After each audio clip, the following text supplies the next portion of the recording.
Okay, everybody. So welcome to today's session. It's great to see you all. Thank you very much for giving your time for what I think will be a really exciting session today. So looking forward to lots of conversation, lots of collaboration today as well, as is the theme of today's event. So I've just got a few slides that I'm going to share with you to start with. Okay, if someone can give me a thumbs up that they can see those okay. Excellent. Right, so I think if you've been to an exchange event recently, you'll know what I'm going to talk about. So we've had a bit of an update in terms of some of the events and things. So that's me. We have a few more events that you might like to get yourself booked on. So we've got an information session that Alison is running on the 30th of September. That's all about the EUK Fellowship. So what's involved, what you need to do if you've already registered and perhaps need a little bit more of I don't like to say a kick, but a bit of a nudge in the right direction, then again, that could be a really useful session for you as well. So there's more information on the website about that. We'll be circulating these introductory slides as well, so you'll have all the links and things. We've also got our next fast track sessions as well. So they're on the 17th and 24th of October. If you are new to the world of enterprise and entrepreneurship education, or you have colleagues who are, then these are really useful introductory sessions to tell you everything that you need to know, all the acronyms, who are the people that you need to get in touch with, how collaboration works. So there's lots of really useful information in there as well. And then, of course, looking forward, we've got next year's conference as well, which is going to be in Manchester, hosted by Manchester Metropolitan University. So do sign up to our mailing list if you're not already on, and we'll keep you posted on that. And our call for event proposals for next year's events will be going out hopefully today or tomorrow, but certainly this week. So do give some thought to hosting one of these events with us next year. And as I mentioned about fellowship, lots of opportunities there to get recognition for what you're already doing in enterprise and entrepreneurship education. A great way of elevating and showcasing the work that you're doing with the community and also with your organization as well. If you'd like to be more involved with the UK, then we have some vacancies at the moment on a couple of our committees. So again, a great way to get into the network and get into the community. And there's more information on the link there when you get the slides. And recently we've set up our pathway network groups as well, which mirror our UK pathways, academic, influencer, and practitioner. So again, relatively informal networks and communities there, and they're organising regular events and get-togethers. So again, something to look at on the website and to sign up to as well if you think it would be of interest. We have a couple of funding opportunities which will be on their way in the coming months. So the Impact Fund, the ERPF as it used to be, and this is a competitive process to win funding for a single organisation of up to £7,500, for a multi-organisational bid up to 10,000, and it's to facilitate research that will have a wider impact on the community. So not, obviously it will have benefits for your own organisation, but something that you feel would help the general environment and colleagues within that as well. So the call for that will be coming out in the spring. But again, it's useful to now start thinking about what you think might be useful and what you might want to apply for. And we also have the Richard Beresford Bursary, which will be opening in the coming weeks, so fairly soon. And that is awards up to £500, and that's for personal development. So that can fund training, it can fund attendance at events, anything that you think would help in terms of your personal career and development. And then finally, I just want to mention our code of conduct, which we talk about at every event that we do, whether online or in person. We want today to be a very safe space for everybody. We want to feel that you're comfortable and happy to talk about your experiences and to share as much as you feel happy to do so. If there's any queries or any problems that you'd like to raise during this session or afterwards, then you can message me on the chat function, or you can send me an email to rob@enterprise.ac.uk. And we'll take that forward. But that's it from me. I'm now happy to pass over to our colleagues at Robert Gordon's University, and hope you enjoy the session. Thanks, Rob. Yeah, I think that's me. Can everybody hear me okay? Yeah. So, guten Abend from Leipzig. I'm coming to you from Leipzig University, over here for a conference. I don't know if any of you have ever been to Leipzig. It's a beautiful, beautiful city. that I got the train from Berlin, and the trains are so efficient in Germany as well. My goodness. I think Scotland could learn a lot from the trains in Germany. So yeah, good afternoon, everyone. My name's Chris Maul. I'm the head of entrepreneurship and innovation at Robert Gordon University, and it's great to see you and for you to join us this afternoon for this session. Some familiar faces as well, which is great to see. The Entrepreneurship and Innovation Group at RGU is a dedicated team. Some of you will meet today, who have been formed to stimulate and foster entrepreneurship across all our communities, our students, our staff, our graduates, and more we've been working in the wider region. And that's really predicated on Scottish Government's drive and policy and programs to make Scotland an entrepreneurial nation.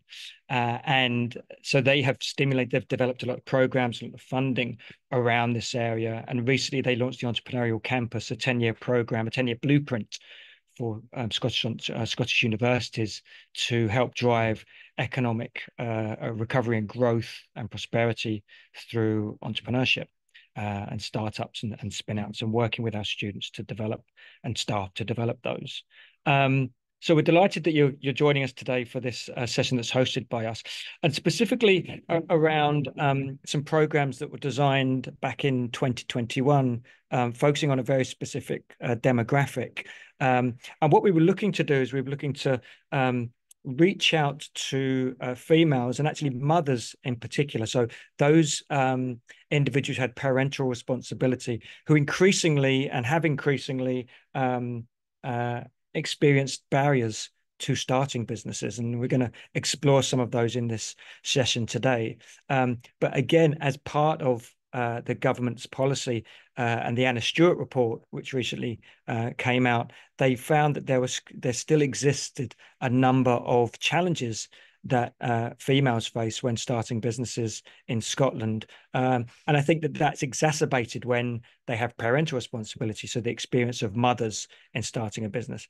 And so what we wanted to do is we wanted to see if we could develop some resources and some capability to support those mothers who are interested in starting a business.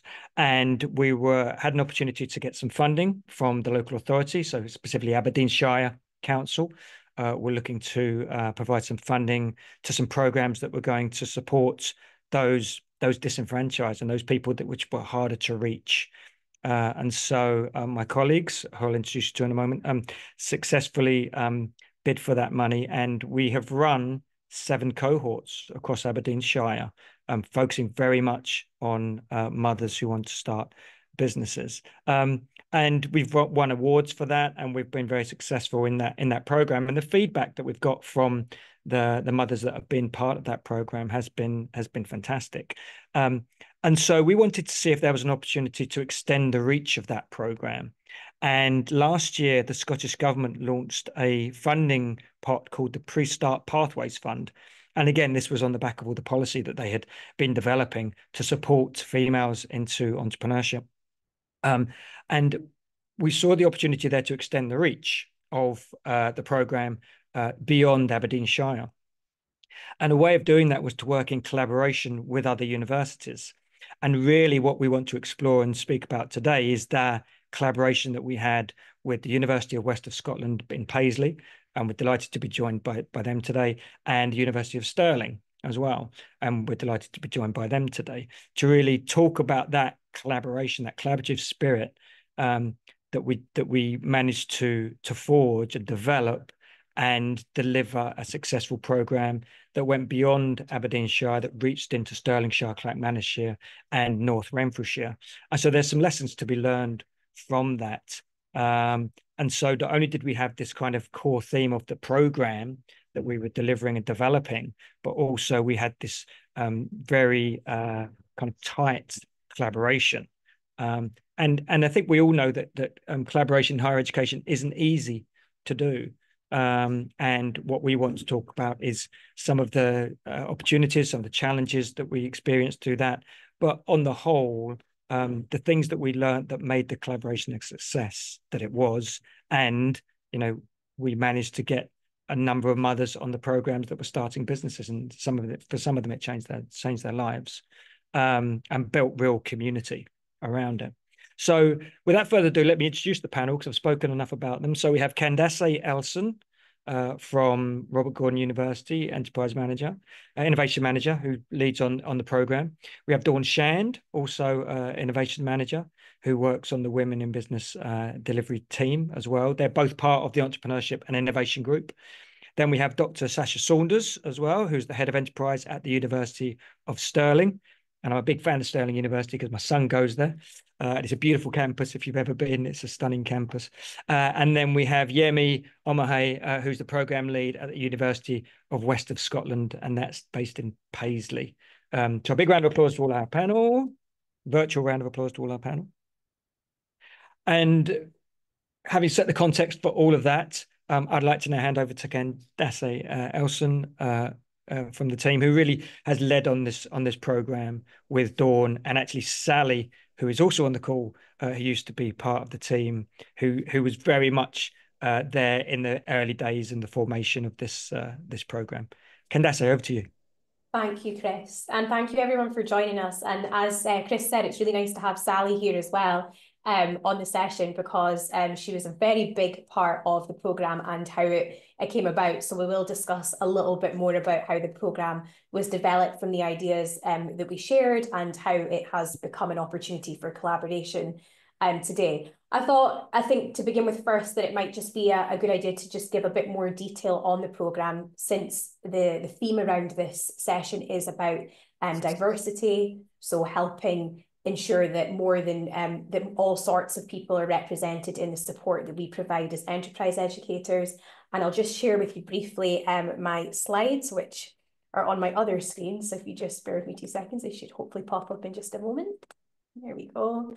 And really what we're really trying to show here is kind of how the programme is put together for mums. So I think Chris has already mentioned that it's around female entrepreneurship, but particularly for mums or women that have parenting responsibilities. So there might be some grandmothers there that are taking charge of the children, and they're in their care, foster parents, etc. So it was really around some of the obstacles that these women have been facing since becoming mothers, or those with or having children in their care.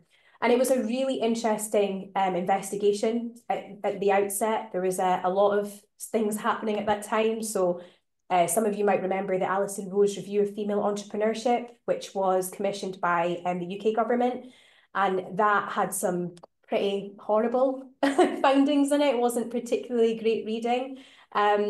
There was a lot of areas that needed a lot of work. There was a huge gap in funding, gap in access, and lots of different things that had been found by talking to mums and having these conversations with them, but also women as well in general in the UK entrepreneurial space.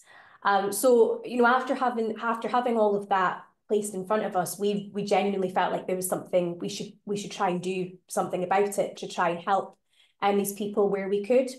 And that's where Sally and I worked together to develop the Women in Business programme. Now, Sally in the past had worked on a creative entrepreneurship course and a creative accelerator.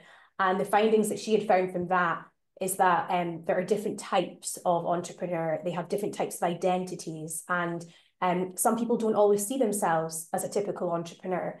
So that helped us in forming the language around women in business, sometimes recognising that you couldn't use the same sort of language that we're used to using in enterprise education, which can be quite bullish at times. It can be quite out there, but it was really about changing the language to be inclusive and recognising that there are individuals who need to be supported in different ways into the funnel of the entrepreneurial funnel. So it was trying to look at things from the perspective of the customer, which is something we tell everybody about all the time. We talk to all of our students, we talk to our participants about that in particular.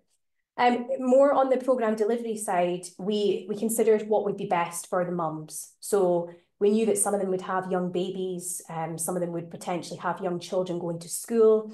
So it was making sure that, you know, drop-off and pick-up times were not interrupted by the programme, but also making sure that the timings worked for them. And that was something we had to ask them. We had to go out and ask mums, you know, would this time work for you?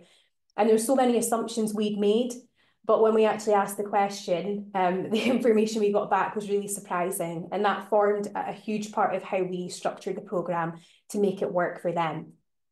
The other one was, it was all online, which I think a lot of people maybe thought was due to COVID. And of course that had an impact, because during COVID, we were looking at ensuring that, you know, we had opportunities to meet, but in a safe setting. But actually in Aberdeenshire, where most of the funding was distributed, the region that we cover is so large that getting to one place is really quite difficult.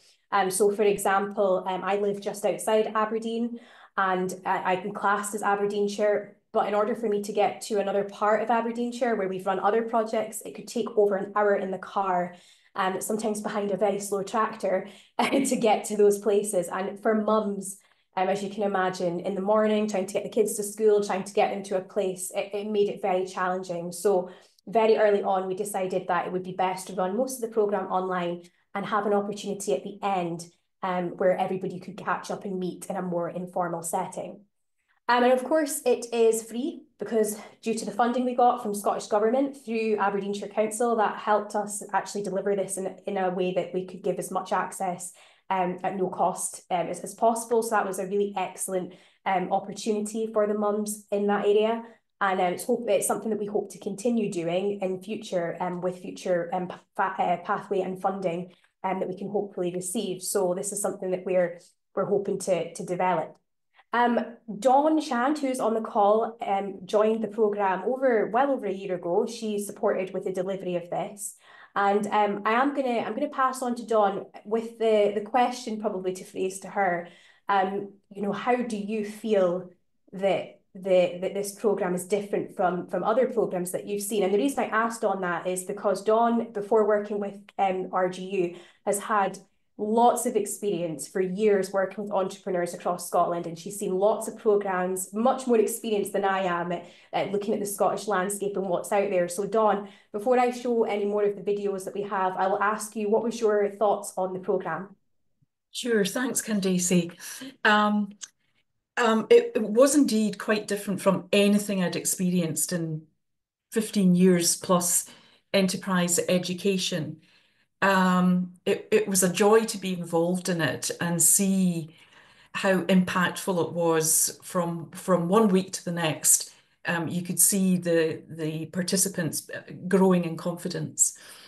Candace mentioned and Chris mentioned pathways funding, and further to the Rose report, the Scottish Government commissioned a report that was led by Anna Stewart and Mark Logan, and it has about 20 recommendations, and it's well worth a read. It came out in early 2023, and in that report it states that women don't need special support to help them be entrepreneurial. They need support that suits their environment. And Women in Business was already doing that, had been doing that for a couple of years. So we're kind of ahead of the curve in that respect. And it was really working. As Candace said, it was a university course for people who didn't have a chance to come on campus and do something that they really, really wanted to do. So we brought it to them online, a portfolio of asynchronous materials that they could look at when they had some time to themselves too. So that was really important that we optimize that. Second point, a second observation from me is that the program was designed in such a way that there was plentiful time for reflection. And as educators, we all know the value of reflection and how impactful it can be. But what I wasn't ready for was the richness of that reflection and how candid the women were in the group, sharing the challenges, sharing the experiences they had. And it occurred to me after a while that one of the many things that makes this program so special is the commonality of the participants. So it's not just a student cohort. It is women with very, very specific experiences and challenges all being shared at the same time, but feeling very isolated. So as well as the educational side of the program, what we were facilitating was a chance for them to talk to one another, to share their experiences. And so, as well as some fantastic content, we gave them this opportunity to get to know each other, to realize that they weren't alone, that there were many people feeling exactly the same as them. And that was wonderful to see. And my third and final point is that many of them had come from professional backgrounds who were used to business networking, who were used to being in a commercial environment. And suddenly, those networks were not of any value to them at all. Things like being invited to business breakfasts or business lunches or day-long conferences were just not suitable for them any longer. And their priority was their caring responsibilities. So it was really important that everything else that they did had to work around those caring responsibilities.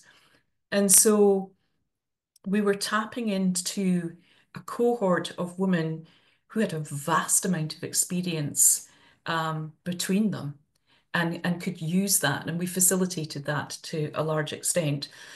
And the wonderful legacy of all of this is they are now building their own networks. They're keeping in touch, and we have facilitated separate cohorts meeting up so that, you know, we've done several of these programs now so that they can start to meet one another. There's the kind of the locality is important as well, so that kind of local feel. We had participants who didn't know that somebody in the same village had the same desires and, you know, desire to set up in business, but didn't even know each other, didn't know they were going through the same challenges. So it was a lovely experience, and I'm so glad to be involved in it. And Candace, I think I hand back to Chris at this point. I'll just pop in just before we hand back to Chris. I'm just going to share a video, but thank you, Dawn. Thank you for sharing those reflections. And it's been a really great opportunity to work with Dawn and Sally on the programme. One of the biggest things that we try and do is make having the childcare element part of the programme. So we had the opportunity to potentially provide funding to take the children away from the mums, but we decided that actually, why don't we just let them be? If they have to pop a camera off for a second, or if they want the little one on their knee, we are totally fine with that. We welcome that. And there was also no need to have any prerequisite education. So they didn't need to have any degree or any form of formal education before coming onto the programme. We really tried to make it as open as possible so that as many people could benefit from this programme. And I have to say, I think both myself, Dawn and Sally from previous years when she was involved, I think we made really good friends with the cohort. And it is like almost like a friendship group, and it's funny because we're in a professional setting, but there is this warmth that carries through, which is really difficult sometimes to describe, but it is such a wonderful experience, and to be part of that has been a really great privilege as well. At this point, I'm just going to share a very brief video of one of our participants who joined us, I think back in 2022 now. She is a primary school teacher from Fraserburgh, which is right in the northeast corner of Scotland, a town known for fishing very famously, and very strong community links. And she has shared her story on why she came onto Women in Business and the benefits it had for her and her aspirations. So I'm just going to share that video with you now.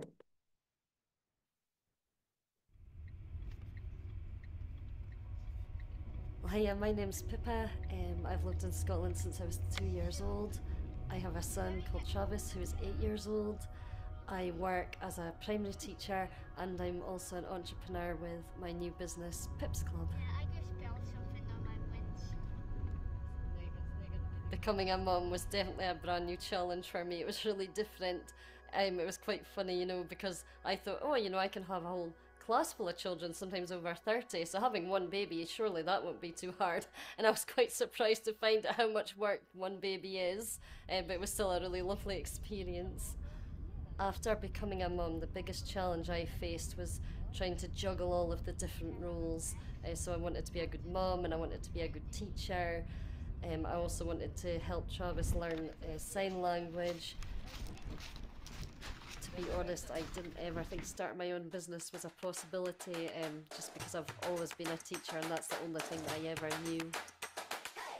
For me personally, the best outcomes from the Women in Business course was being able to meet other ladies who were on the sort of same path as me, maybe starting out, who also didn't have a clue about anything business related but had an idea. And I also really loved how it helped us to set out a sort of roadmap to take you from your idea into actually creating the full business. Before I knew it existed, I was looking for a course like that, but I couldn't find one. And I was always looking at little bits of courses, you know, like little bits of the puzzle. Like I was trying to do an accounts course, or I was trying to do a time management course, or I was trying to learn about taxes and things, but I didn't understand how to put them together. So it was great to have just had the one course that took you right from the start to the end.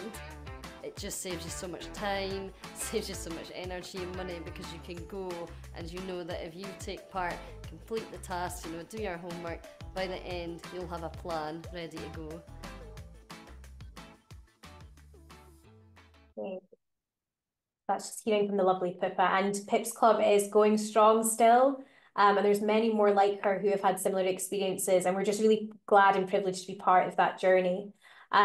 Chris mentioned as well that we were really privileged to receive an award from the Herald Higher Education Awards, and that really celebrated our collaboration with Aberdeenshire Council, local authority, and how we engage with them in business. And that really led on to opportunities around collaboration. And I think that actually nicely leads on to the part that Chris is going to talk about, and that is the opportunity that then presented itself after we delivered the programme 6 times, what that meant going forward. So Chris, I will pass on to you to discuss the opportunity. Thank you, Candace. Seamless. It's seamlessly done. No, a great video from Pippa. And also, as you said, I think, you know, I remember when we developed that video, there were probably half a dozen people that we probably could have come out. So for every Pippa story, there's another story that we could have showed. But it just shows you the power of the process and the work that we're doing, and the ownership and the empowerment that these mothers are taking away from them and working with one another.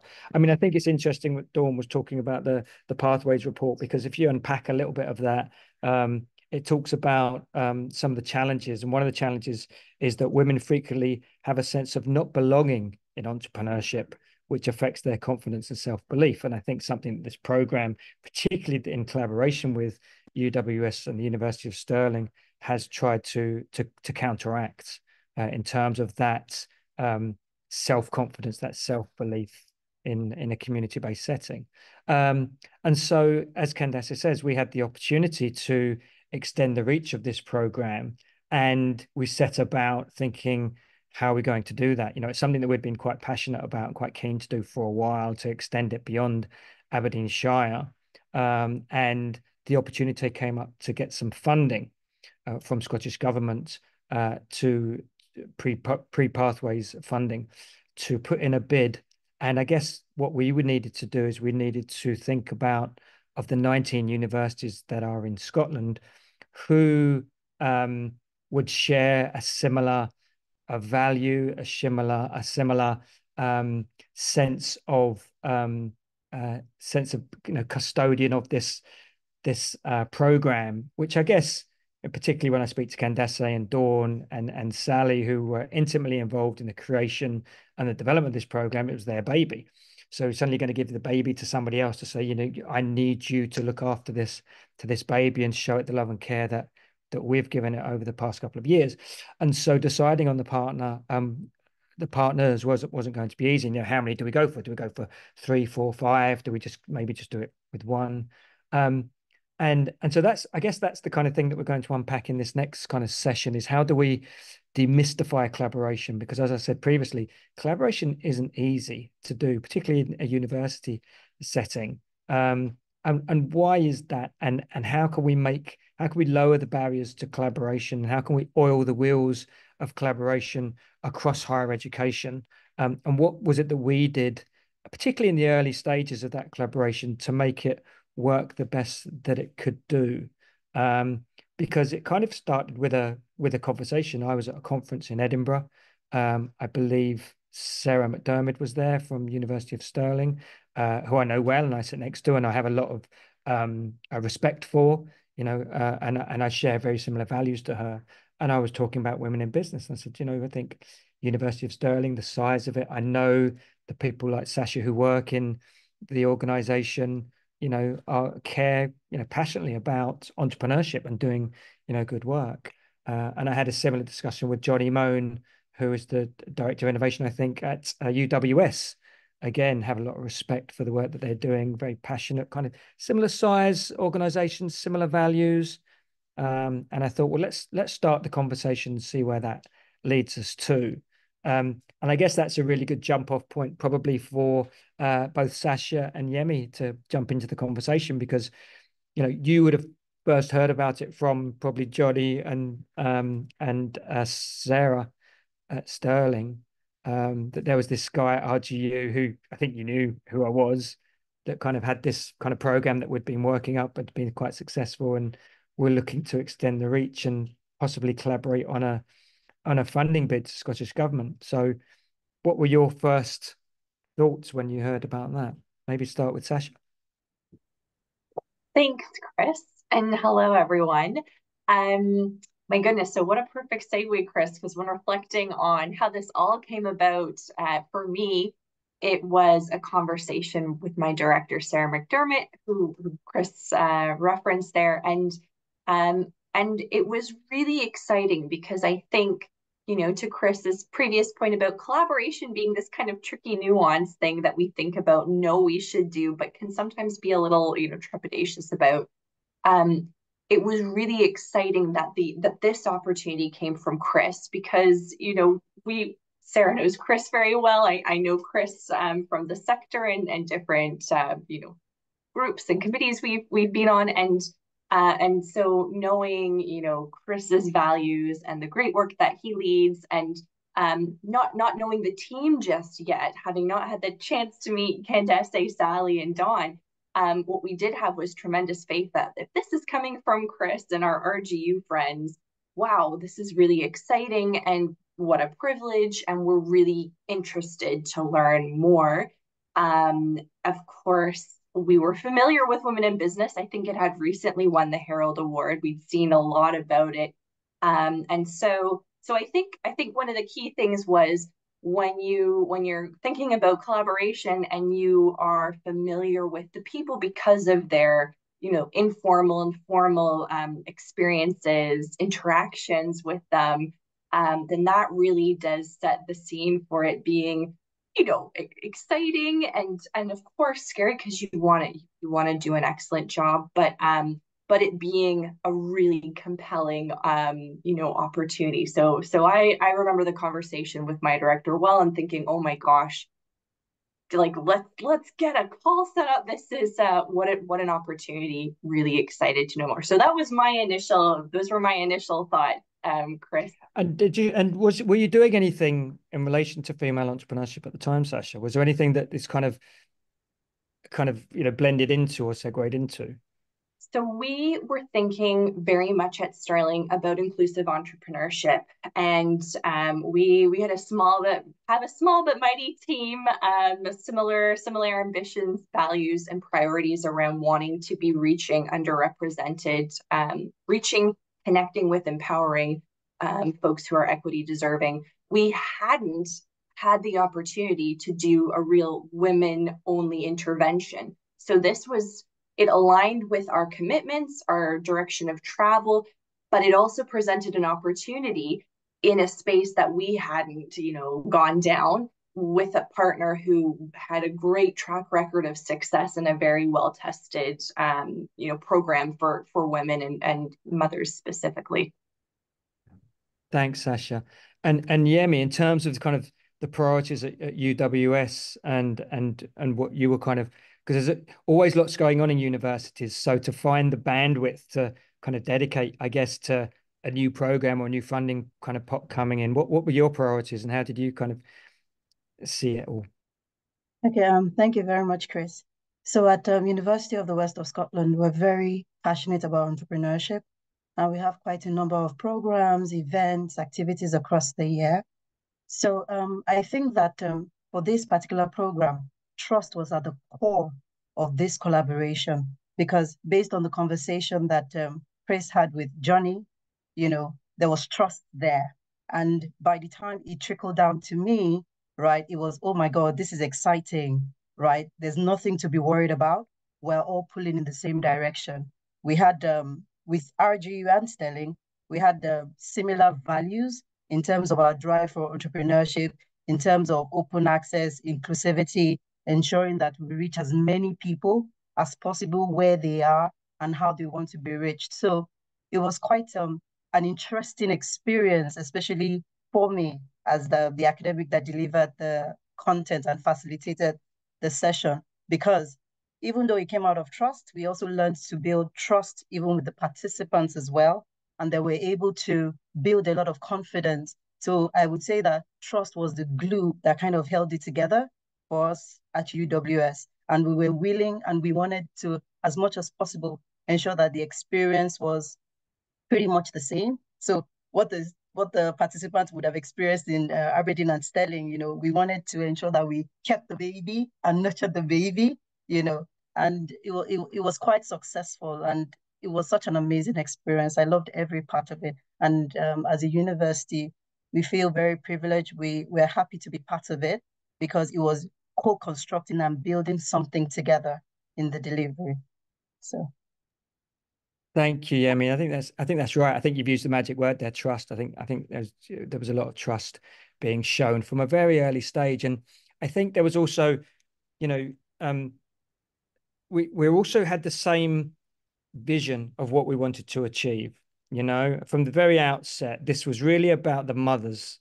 It wasn't about the universities. It wasn't about egos. It wasn't about hidden agendas. It was about how can we deliver the best program so that mothers have the opportunity to be empowered to start their businesses, and in a safe space. And I think that was, Candace talked about the key principles of the program, or she will be, but when we first met, she talked about the key guiding principles. I think we called the guiding principles of the program, but also it gave you room to move.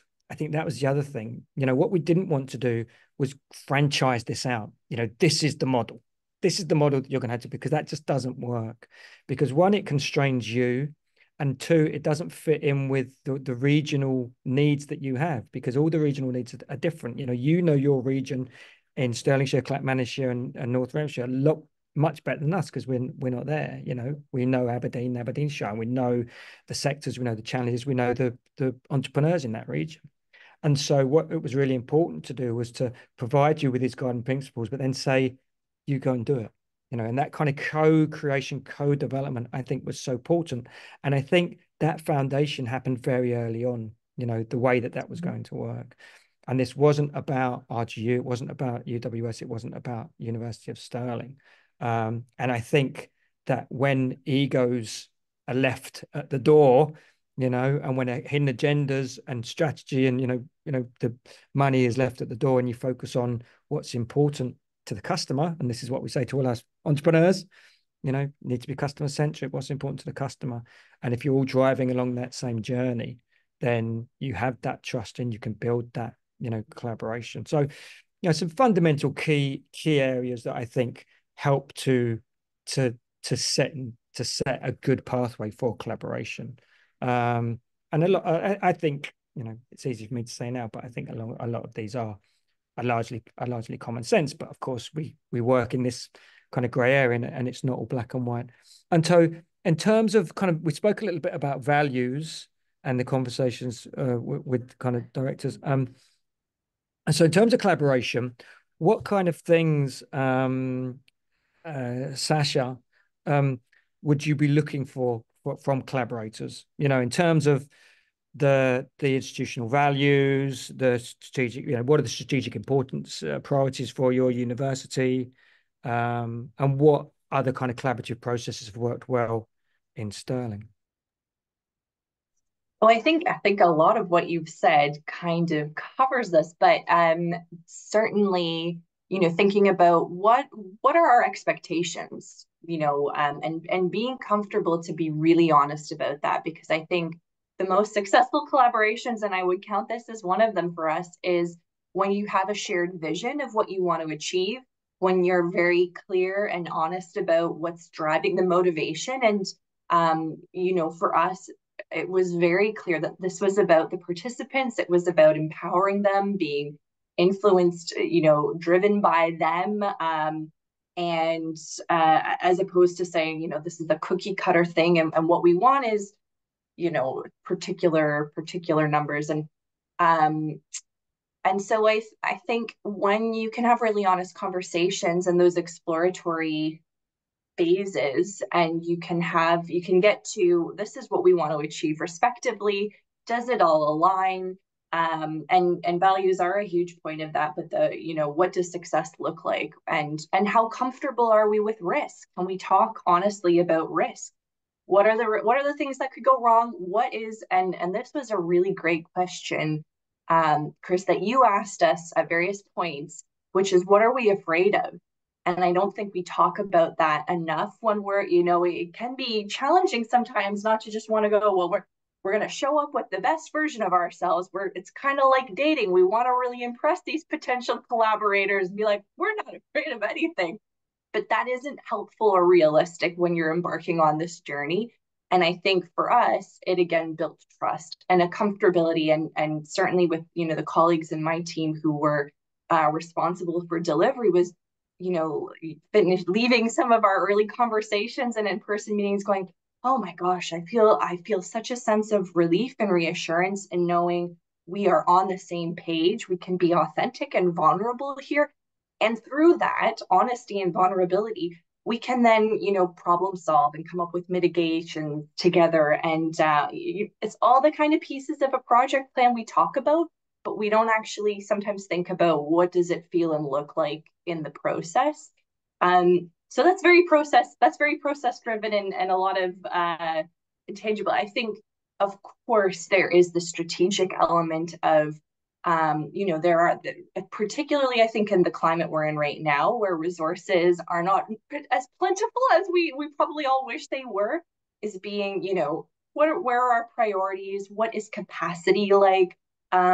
Different organizations and teams will have different, staff structures, amount of time staff can dedicate to things. And so I think, I suppose it comes back to honesty again, just being honest about what are priorities strategically, what is possible operationally, and all of that good stuff. So those are some key considerations, and at different levels, what I would say is from the strategic to the operational to the minutia of project is really being honest and having that sense of honesty from other potential partners, so that we've got a shared understanding and a shared comfortability of how we're going to go forward. Thanks, Sasha. I do also wonder whether there's something about kind of just the size and the shape and the structure of the universities that we were collaborating with as well. I think we're all kind of similar sizes. We weren't, people might say to us, well, why didn't you do it with Aberdeen University? Because they're just down the road to us. And I think that there's something around also maybe the structures that we have in the university. So we have a very flat organization. I report directly into a vice principal, and I think some of the other universities have quite a flat structure. So you can get things done slightly quicker. You haven't got these layers and layers that somebody like Edinburgh or Glasgow University kind of might have.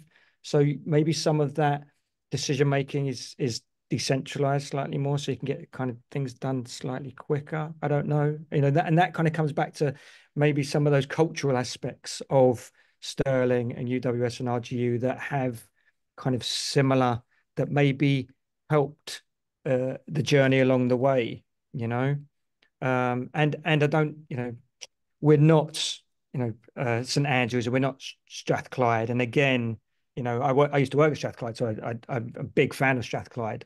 Some colleagues in this conference from Strathclyde that I've been talking to today, and but but because of what they have and what they stand for, and the resources they have and stuff like that, maybe them not being part of this collaboration might have helped it in other ways, but maybe if they were part of it, we would have been, I don't know. I think, yeah, hindsight's a great thing, but I think the similar size, the similar shape, the similar structures, the similar values, I think also helped, Yemi, kind of what do you think about that in terms of what would if you did it again, what would UWS look for in a collaborator? Do you think if they were choosing a collaborative partner, what would they be looking for? All right, I think Sasha already did a lot of the explanations, and I agree with her when it has to do with strategic vision, where your interest lies. But I'd like to talk a little bit about the practical element, the operational element, especially of the program. I think that openness was very important, and we were open from the very beginning. And I remember one of the first train the trainer session that we had. So it wasn't just, being given a template and being told, okay, this is what you need to deliver. In collaboration, right, there has to be co-creation, discussion. So even as partners, we actually went through the session. And I remember coming out and pretty much aligning with everything that was said, because I'm a mother, I'm a woman, I've moved, I had career responsibility. So I could identify with a lot of things that were being said. So openness is very, very critical. And the willingness to learn. A lot of collaborations most likely, would involve either partners, universities, organizations coming together to build whatever product that needs to be presented. But for our own, it was a bit more peculiar because the product was already ready. There was already a template. But because, right, we were drawn into it, especially with the different sessions that we had a steering committee. So we're part of what we delivered. So pretty much we were given a template which we expanded upon. So everyone had an input. And because it wasn't competition, nobody was being competitive, because at the core of it were the participants. So everyone had the same goal, which was to ensure that we deliver an impactful experience and pretty much encourage entrepreneurship wherever stage the women were at. So it was easier for us to work together. We had the steering committee meetings where we would do the check-ins. We went across campuses. It was good to build even relationships amongst the partners. So, and it's interesting because as a fallout of that, I ended up getting into another conversation with another university. And because of the openness, and the expectation was, we have to be open and honest with where we are, what we have, and the support that we require, because we're able to also share best practices and help, build a better version of the program, so to speak, because the program was amazing. I enjoyed delivering every part of it. And even though, we facilitated the program, right, it seemed like we went through it as well. So it was quite an interesting experience. So I would say for collaboration, openness is important. And like Chris said, everyone leaves their ego when there's trust, and everyone is ready to learn and pretty much increase their capacity. So I think those were the practical elements that worked for us during this program. Thank you, Yemi. And actually, you made a really important point there, that we didn't want to do all this, the curation of the program and the relationships had to be done in person. You can't get that richness and that connectivity with partners doing it online. So you have to get on the train, you have to get down to Stirling, you have to get down to Paisley, you have to come up to Aberdeen, and you have to be in the same room with people, and that was a really important part of that very early stage. And there was a commitment from day one. I mean, it was a no-brainer. We didn't even discuss it. That was going to happen because we had to be in the room with people to make this happen. So that was a really important part of it. And I'm pleased that you highlighted that. So we did that very early on. Candace and Dawn, any further observations, discussion points, anything that you picked up there from Sasha or Yemi?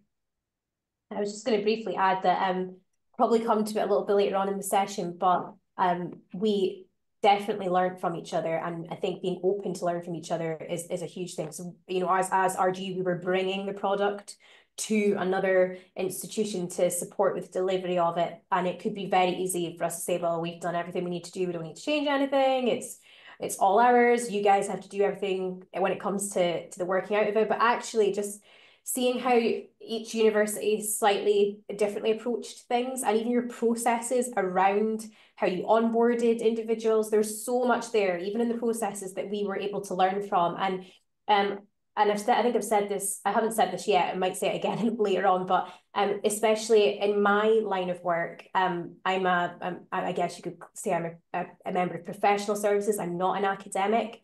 I'm a practitioner, perhaps.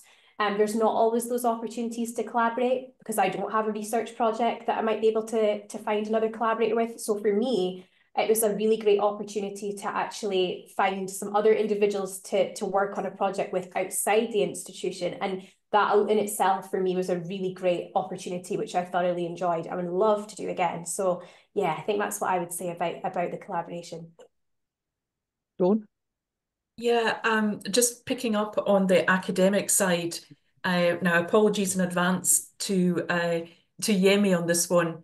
We had a concern about academics because we were all practitioners, we'd all ran businesses.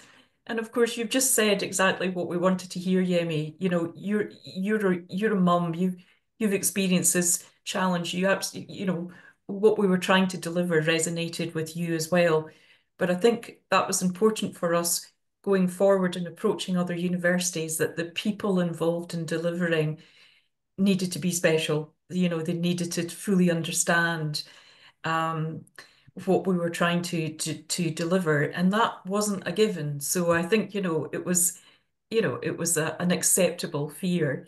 The other thing, getting back to what Chris was saying about choice of universities, is that strategically, some universities are much more inclined to engage with the local community than others.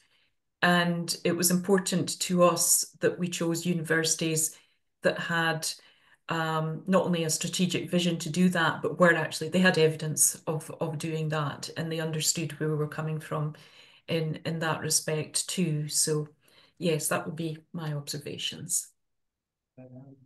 Thank you, Dawn. So I think we're about to go into a break, but after the break, we are going to be putting the participants into kind of breakout rooms to unpack and discuss some of the different areas that we've been discussing in this first session before handing back. I'm actually not going to be joining you for the second session because I'm going to be getting back to my conference here in Leipzig, but I'll leave you in the capable hands of Dawn and Candace. But I guess as we're videoing this, I'd like to put on record, I think, just congratulations to the people that have been involved in this. I'd sometimes feel a bit of a fraud because I lead the team, but it's really the people on this call, Dawn, Candace, Yemi, Sasha, but also other people aren't on this call. So Suzanne from UWS and Alison from University of Stirling, who really ran this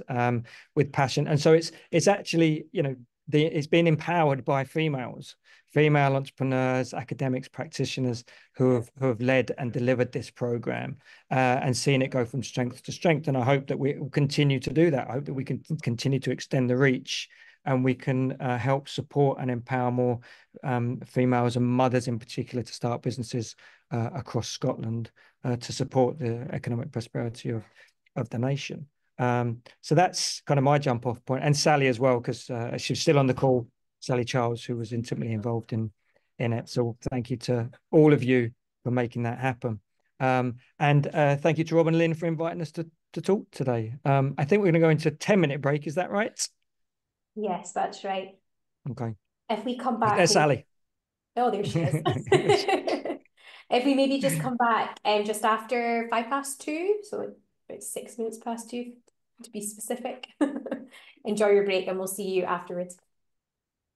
That would be helpful to think about. There we go. Perfect. So one of the questions we'd like you to think about is what opportunities are there in the space that you work within to collaborate? And that might not even be you know, just the universities. EE UK invites all sorts of organisations that support with entrepreneurship and enterprise. So could there be opportunities with either other universities, or could there be opportunities with other organisations that you and your team or yourself could collaborate with on a project or a theme? And the other one we'd like you to think about is your institutional values, because Chris had mentioned, and so had Sasha, that institutional values are very important. And we found that, you know, the universities that were willing to work with the community and that had that similar thinking or similar vision in certain areas were it was a really helpful thing to bring together, and it helped us. So again, asking yourself the question, what are your institution's values? What might be the vision for your institution, and how could that help with you finding a collaborative partner? And the other thing is what you'd like to collaborate on. So you'll all be working on different projects, all different things within your own workspace. So is there anything in particular you'd like to take out of your workspace and try it elsewhere? Or you might want to develop something or co-create something with someone else. And if so, what would that be? And also the other one is who could be a potential collaborator. So again, I mentioned that there's lots of different opportunities, lots of different organizations, groups. There's lots of different individuals that might be able to collaborate with you. So who could be a potential collaborator for you? So that's kind of the sort of questions that we're going to encourage you to start thinking about in your groups. Rob has very kindly put us all into breakout rooms. So I think there'll be, is it 4 or 5 people in each breakout room, I believe. And I think we spend 15 minutes on this just so that everybody has an opportunity to talk. And then if possible, if someone could be nominated to kind of give a bit of an overview of what was discussed in the group, I can go around and ask everybody in each group when we come back to the main room. So hopefully the breakout rooms will be open very shortly.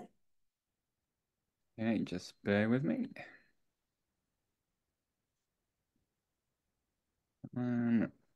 Okay, so we've got 3 groups, and I'll open the rooms now. You should be getting an invite to click on. Here we go.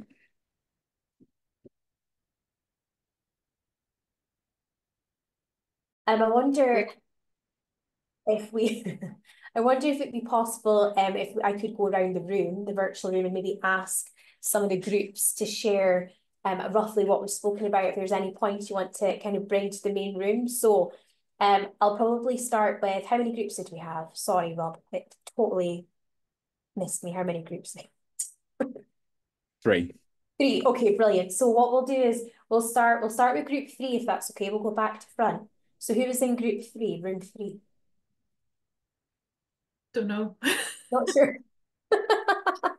Well, I know I was in room 1. I was with Gavin and Janet. So and I was with Yeah, Sasha so and Sally. I think we were in room 2, Dawn. Okay. yeah, John was in 2. Yeah, room 3. In 3, yeah. okay. So we had Todd in 3, I think. Laura in 3, I think. So Laura, Todd, and Jen or Louise, were either of you in the same room as Yemi? Yes, I was in the room with them, and it was quite a lovely discussion. Fabulous. Does anybody want to just share just a little snippet of what was discussed during your breakout session? I'll come on if you want to. Group 3, and we chatted about how people set up collaborations. We chatted a little bit about how what our organization values were and how collaboration fit into that. We talked a little bit about some collaborations that people were doing, and how they how they would consider putting different people together. So Han was talking about how they wanted to match up students who were mature students at their institution with another institution that had less mature students. So maybe they could do kind of student mentoring and stuff like that, which I thought was really interesting. Yeah, so those were the things that we talked about. Lovely. Thank you so much. And room 2. So this is going backwards. So Dawn, did you say you were in room 2? Who was in room 2? I was in room 2, and Sally elected me as spokesperson. I like that. Okay, just got some notes here, and everybody will chip in if I've missed something. People and processes we covered in some detail as being, possible challenges when you're collaborating with others in terms of things like the decision-making process, and also just what formalities are in place to make it happen or not. And whilst informal sometimes can seem like a great way forward, if someone else is picking up the reins a couple of years down the line, then that's not so helpful. And in that respect, the people, the personnel that are involved is crucial. They have to understand what the programme is all about and buy into those values. And the realities are that people move on and things change. So, there was a concern raised there, at least an observation that can add to some of the challenges along the way. In terms of co-creating on the content, we had an interesting discussion about one university developing the core content, but giving permission for others to mold that to the participants. And in that respect, I think somebody mentioned it being customer-led, which I thought was a really, really interesting point, that if we take on board that our customers are inputting into these programs, and if we understand where they're coming from in all respects and the challenges and the experiences they're having, but also where they live, the locality, then we can mold that core course into something that feels quite special to them. And then finally, shout out from Jen, who is developing a Women in Popular Music course and is looking for collaborators. So if anybody's interested, get in touch with Jen at RNCM. Amazing. Thank you. Did I miss anything, girls? Okay. Nope, that was perfect. Thank you. It's great actually hearing what everybody's been up to in their different projects in one place. So, this could easily be an opportunity for collaboration as well, this very call. So you never know what might happen. I'll keep an eye on this space. Thank you so much for that, Group 2 and Dawn. Group 1 was myself, Gavin, and I think it was Janet. I think there she is. I'm going to ask Gavin or Janet, would you like to share? I'm aware that I'm going to be talking again for the rest of the session, so feel free if you want to just share a couple of the snippets that we discussed during our session. Thank you. Janet, would you like to throw some things in there, or? You can go first. Oh, great. Okay, so one of the things we discussed was the language of entrepreneurship and whether adapting the language we use might influence the kind of collaborations that we might be able to make. And we talked about the contrasting experiences of collaborations in our institutions as part of an academic sphere or in the professional services area as well. Over to you, Janet. Yeah, I think so. Obviously, the language, we did talk a lot about the language, but also we talked about, similar to everyone else, we talked a lot about our different values, but it seems like we're all coming from quite similar places in that sense. So in some ways that makes that collaborative experience something that would be easier. So yeah, those were kind of the key things I think I'd take away is around when looking for collaborators is that you're looking for people with similar values and you're looking for people that understand the adaptation of it in terms of language, etc. Thank you, Janet. And I think you mentioned a point during the breakout room where you said that projects where you've collaborated with organisations that have a social cause have benefited the students, and that's been something that students have wanted to really get involved in. So, it's really interesting that looking at it from that perspective, that it can actually benefit the other things that the university is trying to do, and it can be something that attracts students from that perspective. So I thought that was another really interesting point that was raised. So thank you for sharing that, Gavin and Janet. For the last 20 minutes of the session, which has gone so fast today, we're going to discuss a couple more things around the collaboration and kind of things that you might yourself come across and feel. And the first one of those things is fear.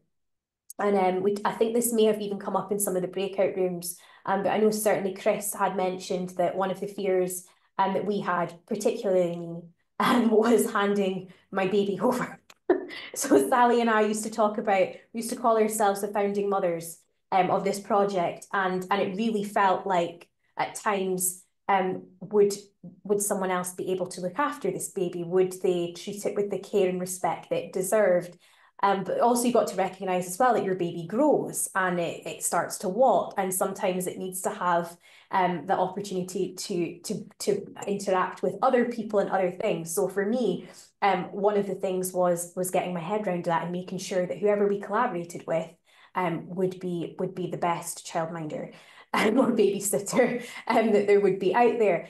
And I'm going to also open that question out to Dawn and to Yemi and Sasha, because as institutions that are collaborating with us, Yemi and Sasha will have had different fears, but Dawn and I on the delivery and design side of things very much had fears around the project and the product itself. So Dawn, did you have any fears, or did you perhaps notice some of the fears that I had when we were going through the process? What are your thoughts around that? I maybe was naive in some respects, but I think because we were dealing with the enterprise hubs within each of the universities, and in my previous life at Scottish Institute for Enterprise, we worked with all the universities in Scotland, and I knew those enterprise hubs fairly well, and so I didn't necessarily share the same fears about delivery. I felt that there was more of an opportunity to get like-minded people on board. Having said that, with my commercial hat on, I was still thinking, what are the opportunities out there for this course? And are we giving something away that is our intellectual property?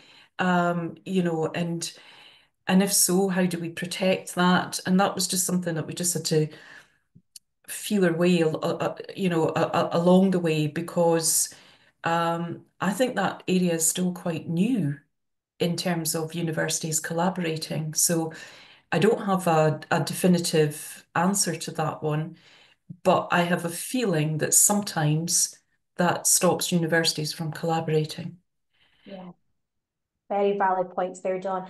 And Sally, I hope you don't mind me calling on you, because you were very much part of the project, especially when we were passing it on to others to deliver. So, you know, you were part of that. Do you have any thoughts around that, Sally?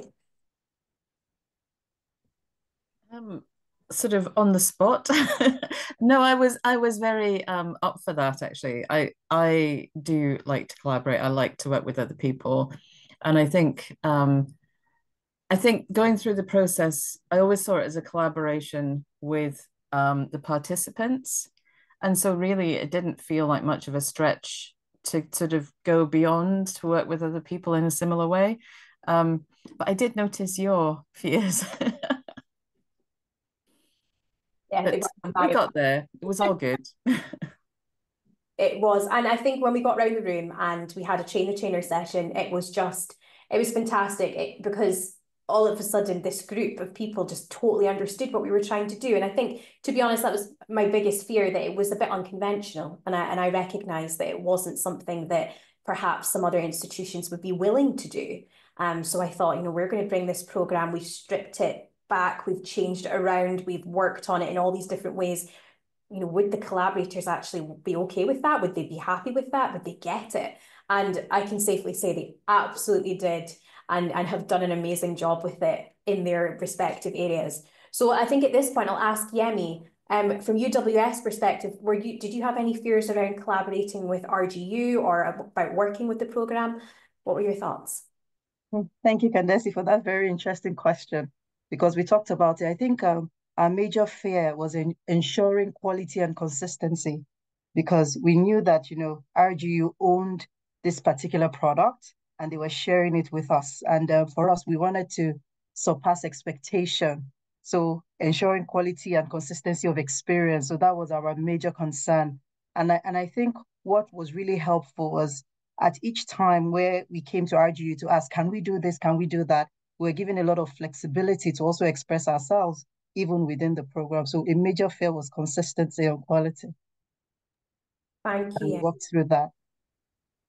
Thank you for sharing that. And Sasha, what about you from Stirling? What was your thoughts around the collaborative element, if there were any fears at all? We definitely had fears going into it. And I think that the biggest one was that we wouldn't do justice to this amazing, to your baby. You know, it's like when you have felt like if my nephew had been dropped off and I'm like, cannot injure, lose, harm the child, must enrich the experience. But it, you know, like we knew how special this was. We got it from the beginning. And I think like when we knew Chris, I knew Chris, but when we got around the virtual room the very first time, and we all met each other, it was like, wow, these are our people, and we felt like, oh, these are our people. We can work with them, and we have such a deep respect, but maybe we feel like we kind of understand women in business a little more because we're getting to know the people who've created this and been the custodian. And so that was really helpful. But then, you know, on a personal level, you're like, gosh, we don't want to let these colleagues down. And so my colleague Alison Belly was the one who was responsible and led delivery of our program. So I speak on her behalf. But I know she worried about being able to recruit as many, we wanted to sell out and then also, supporting, really kind of having head and heart and going, this is designed to support women with childcare responsibilities. And so sometimes they might not be able to show up every single week, or sometimes they might have to dip out early. And actually, when something is your own program, I think you can have a little more comfortability in flexing what you hope participation looks like. And when you are the custodian of another brilliant program, then you're like, we just want everything to be 100% the best, optimal. And so I know for Alison, there was a lot of kind of like stepping back and going, you have to get real at a certain point in some ways, but for sure the biggest worry was that we will, as Amy said, that we will transplant this phenomenal program, that we will bring the magic, because that was very clear to us that this was a super special program, and transplant it and do it justice for our participants, but also for RGU. And so, I think there was a tremendous sense of joy at the end of the program for Alison, because that pressure sat with her through the whole of it. And I'll be really honest about that. Thank you, Sasha. And I think, you're right, especially this project was funded from government funding. So there's always a stress.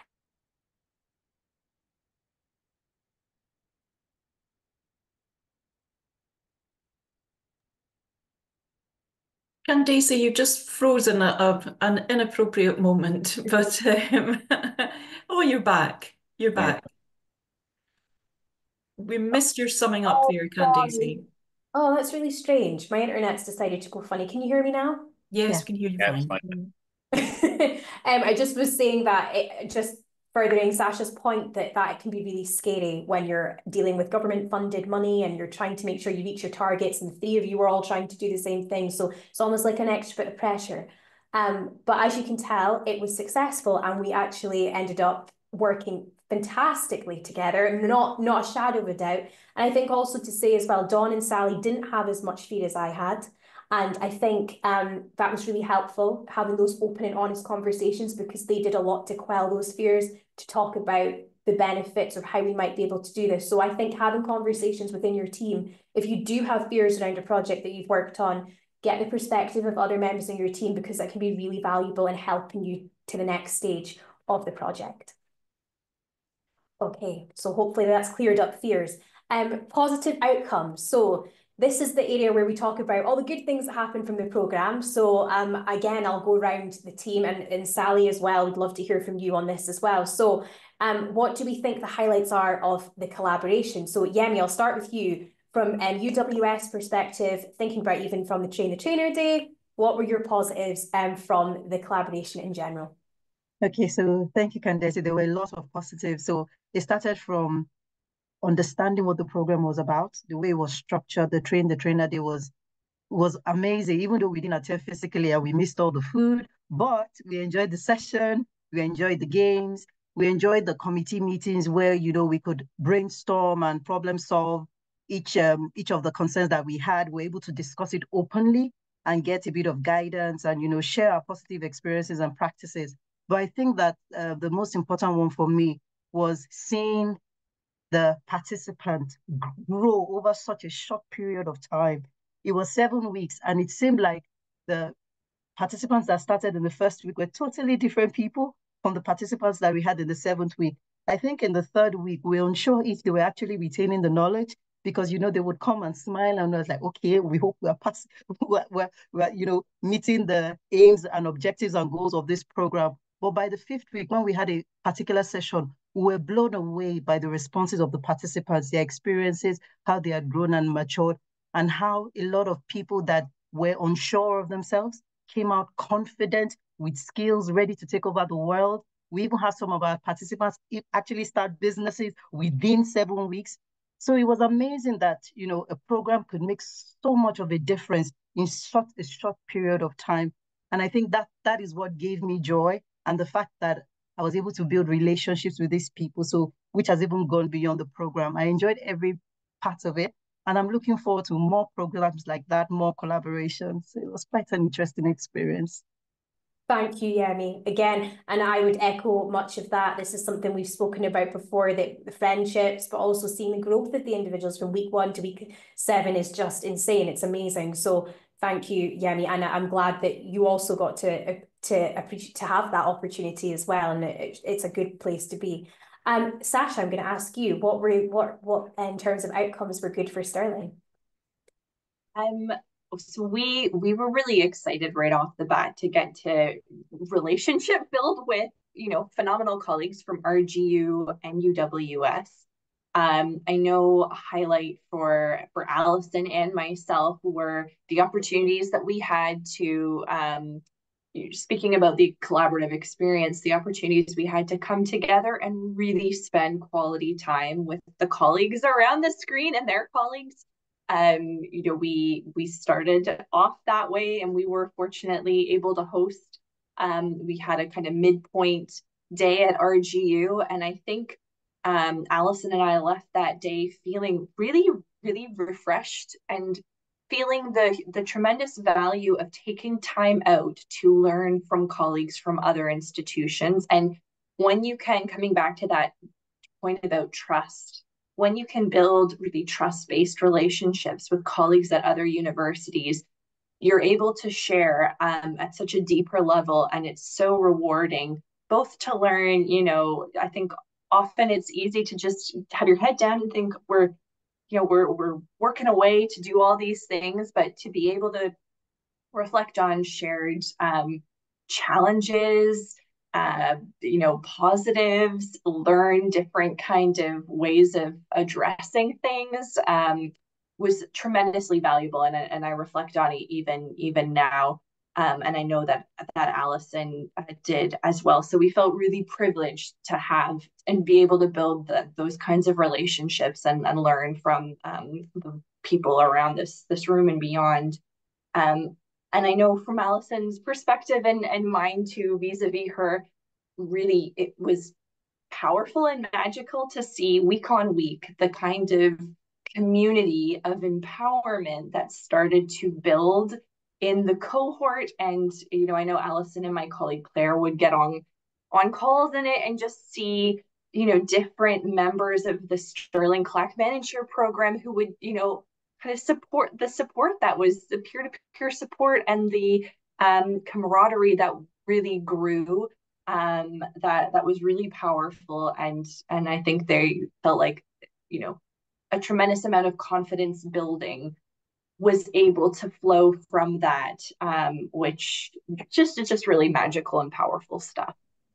Thank you. And it's really good to hear that you're recognizing the positives for yourselves, but also for the participants. And that's the magical thing. You're seeing it from both perspectives, and both sides are benefiting, and that's something that's really special. Sally, I just want to get your feelings on this as well. So I have two things to contribute to this. Obviously, I was with you on the run up to the collaboration when we got the funding, and then we were doing all the preparatory work, and I was there for the first meeting, which was entirely online. So there was a great deal of sadness actually that I left before the thing kicked off fully. But the thing that pulled a piece of joy out of that, Sasha, I'm going to pick on you because just after I joined Oxford, I went to the IDEA conference, which is being held there. And it's about diversity and equality and inclusion in enterprise education. And lo and behold, Sasha was standing at the registration desk, and we hadn't met in person, and yet it felt as though we knew each other, and we'd only participated in that one. So the bond that comes from collaboration, that trust building exercise, was huge. And it was such a delight for me to see Sasha there at that, and to feel that I knew somebody in a place where I was feeling quite out of place at that time.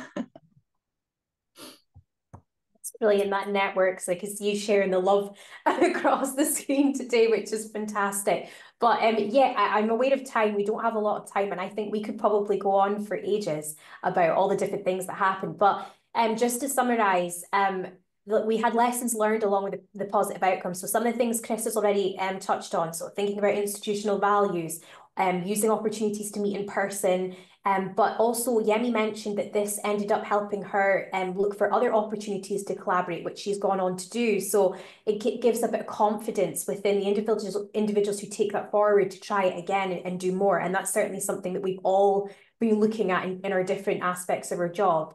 But also, if you don't ask and you don't start speaking to people, you don't always get those opportunities. So having those conversations with people, if you go to networking events or conferences, getting to know people, asking what they do, a bit like this today, can create amazing opportunities that would never otherwise have come about simply because you didn't ask. So it's just a simple thing, but it's something that we would absolutely encourage if you can. And the other thing as well, just on the participants, is that it's been mentioned that it's been amazing to see how well they grew over the 7 weeks. And it's been amazing for me, especially, to hear that the other collaborators had managed to witness the same thing. And that in itself is a wonderful opportunity. And just to know that they're getting to feel the same way I do, because we've all been there behind a Zoom screen and all the cameras are off with students, and it gets a bit difficult and sometimes it's hard. But to have an engaged audience and then to actually see them grow, and as Yemi said, start businesses, is just such a fantastic opportunity and experience to take part from. So there was lots there that we can't unfortunately talk about just now, but there was lots to pack in. And just to finish off, I would like to share one of the videos that we have. I think we've got the University of West Scotland one here, but we will be sharing these videos. So we've got one from Stirling, one from RGU, and one from UWS as well. And it talks about the participant feedback. So you've heard from us on the collaboration, but now you get the chance to hear from the participants themselves, other than Pippa. So this is somebody who took part from the Stirling perspective, and I'll just share my screen with you now so you can see it.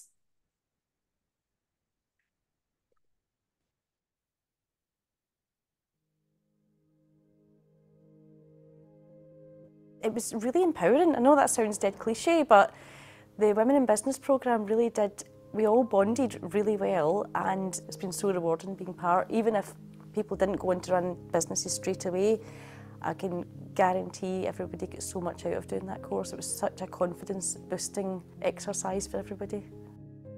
I knew that I didn't want to go back to the environment I worked in before. It was not a nice environment to be in. It was very stressful, and I knew I wouldn't be able to juggle that and family. You realise like life doesn't revolve around your business or work. Life revolves around the people in it and your family, and your priorities do change a lot. The opportunities were there, and it was entirely possible to do. It hadn't occurred to me like the scope of the possibilities out there. So yeah, it really was beneficial for myself doing that.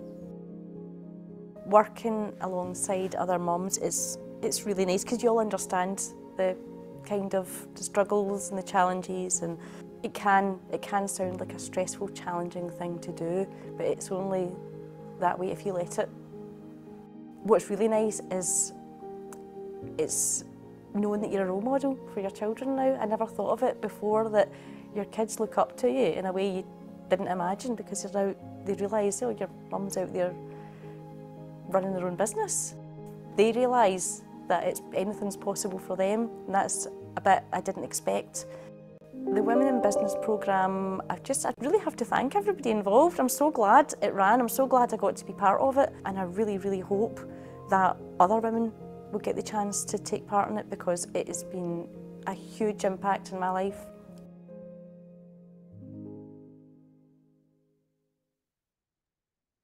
There we go.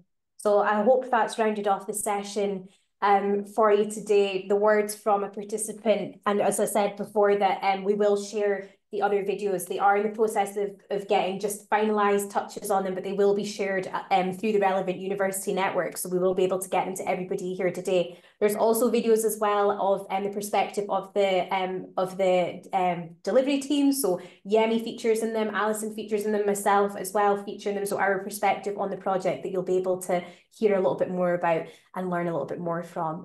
But I just want to say thank you to everyone today for joining the session. 2 hours for a session can sometimes be a little bit of a long time, but you have all really participated in this very well, and it's been really great to actually get to know all of you and hear all your different stories and all the different projects that you're working on. And I hope that there will be opportunities for you to collaborate in future. Who knows, it might be with somebody on the call today. That would be an amazing outcome of this session. But thank you very much for joining us, and very much big thanks to Rob and to Rob at Enterprise Educators for actually putting on and hosting this event, and Lynn, of course, as well, for doing all the organising. So thank you very much. I'll pass back to Rob. Thank you very much. Yeah, not much to add. Just thanks very much indeed to all of our speakers today. I think it's been a fascinating session, and it ties in well with a lot of the conversations from the conference that we were having about how we get enterprise education to a lot of people who might not be able to access it as we'd normally think in the past. So it's really great to see it working in collaboration. And I think as well, particularly with academic budgets being the way they are, I think the need to innovate and to get together with other like-minded institutions and other teams is going to be ever more important. But obviously a few crinkles to iron out along the way. As Dawn was saying, some of the pieces around IP and ownership and things, I think we could probably have another session looking at that. But yeah, thanks very much. Really appreciate it, and have enjoyed it. We'll be sending a link to the video to everybody, and any sort of links to videos that you have as well, speakers, happy to send those around. And a really quick post-event survey, if you can fill that in for us, just so we can make any changes that we might need to for future events. But thank you very much indeed for joining us, and enjoy the rest of your day. Thank you. Thank you. Thank you. Bye. Thank you very much. Bye. Bye all.